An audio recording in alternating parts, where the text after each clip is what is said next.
Well lads, how are you all keeping? So today I want to talk to you, the lovely young people of Ireland, about this image that is being made of us in social media with these videos going around of house parties, etc, etc.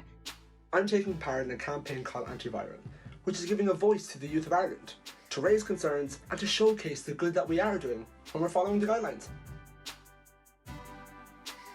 I'm going to be meeting up with Deputy Chief Medical Officer Dr. Ronan Glynn, where I'm going to be asking some of your questions and some of my questions obviously as well. Does the government/NEFA take into consideration how lockdown has affected young people's mental health? We would always be conscious in the work that we do that the measures that we're recommending has particular impacts on particular groups, whether it's younger people, whether it's particular vulnerable groups within our society, and of course then on mental health.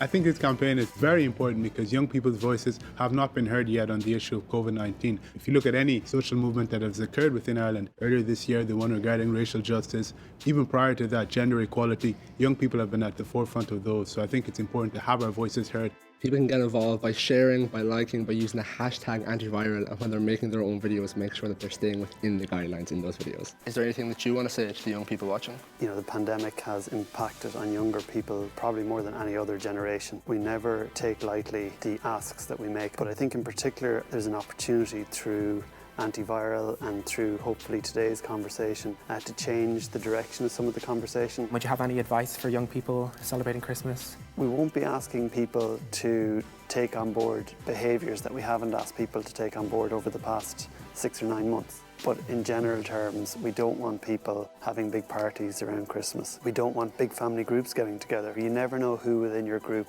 will be the person who will turn out to be particularly vulnerable to COVID.